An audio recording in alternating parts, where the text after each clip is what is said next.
Then he says, the supreme conduct, I love this one, the supreme conduct is to be in disharmony with the world.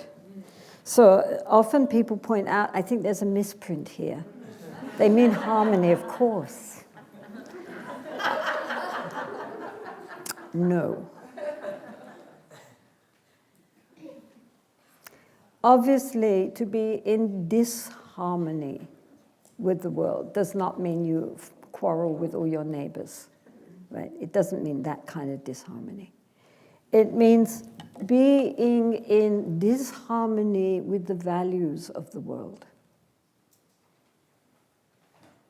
The values of the world are all towards getting more and more and, creating your own comfort zone and defending what, your own boundaries and taking over other people's territory and promoting yourself and those that you have an interest in and either neglecting or being defensive towards those who are not your party.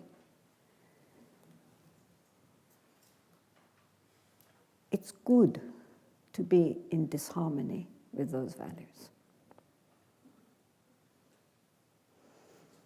The Buddha said that anyone who is practicing Dharma, meaning anybody who's interested in the spiritual path, is like a fish swimming upstream when all the rest of the shoal of fish are swimming downstream. So, first of all, it's difficult because we're going against the current, and often it is lonely because not everybody is swimming upstream. Most people, even in Dharma circles, are swimming downstream. So, therefore, if we find ourselves in harmony with our society's values, we are not on the right path, I would say. It's very important to recognize that most of the values which are promoted by our society are based on wrong livelihood and are based on the negative emotions, such as greed, aggression, pride, jealousy, and overwhelming ignorance. So, we need to uphold genuine values in place of greed and acquisition, contentment, some letting go. Little renunciation doesn't hurt. Appreciation for what we have. Gratitude for what we have. Generosity. Sharing. All these qualities which are based on the appreciation that we already are so enriched compared. And contentment. We have so much. Ladies, how much more clothing do you need? Probably in your wardrobe you have more than enough clothes for one lifetime. Maybe several lifetimes.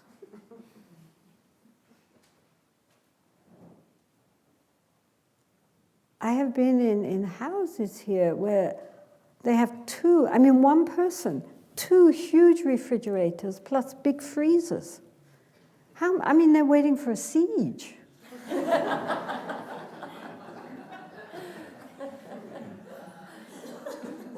How much can we eat?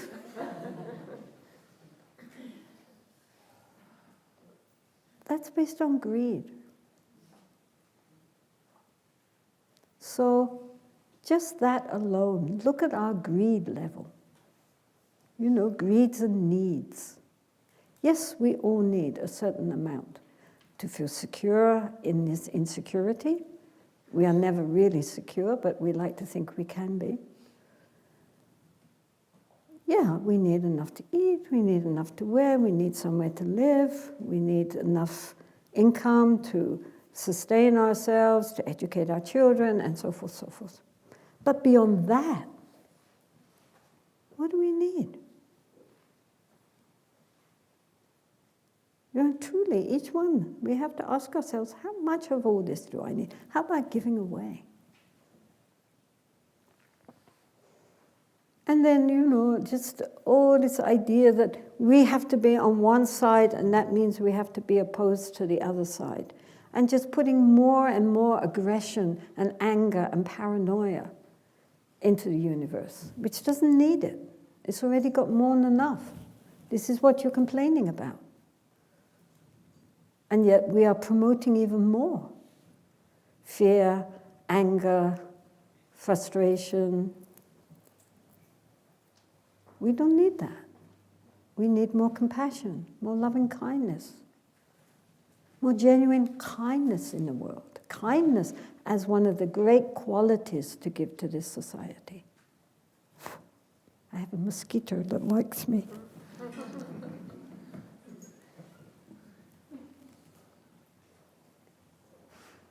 So to look at our society, you know, one way you can do it is by watching a movie and identifying all the negative emotions in the hero, as well as all the greed, the lust, the jealousy, the aggression, all these negative emotions which are being presented very often as perfectly normal and okay.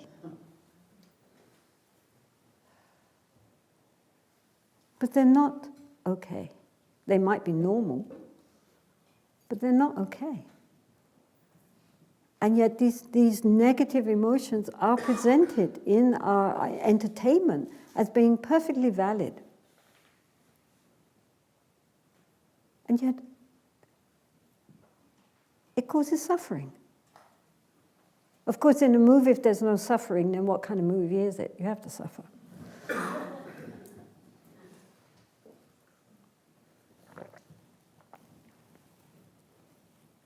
But we should look at all our basic assumptions and our basic responses to what is happening, what happens to us personally, what we read or see presented to us, and really evaluate.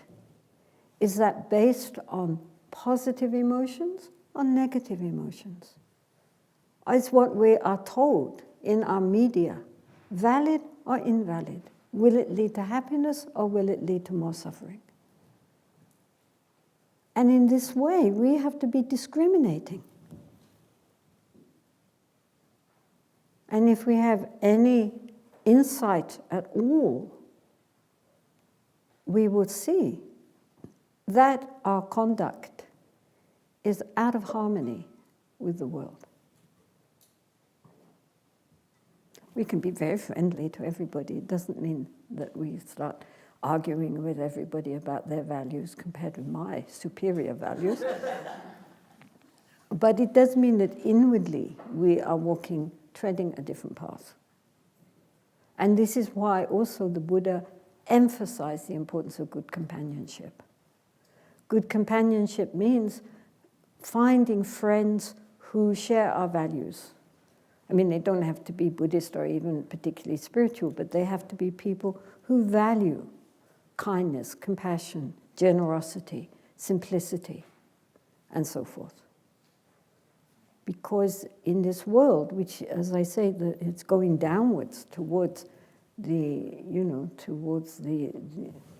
vast ocean of samsara, trying to swim upstream can be a very lonely and challenging journey. So we need other fish that are going to swim along with us.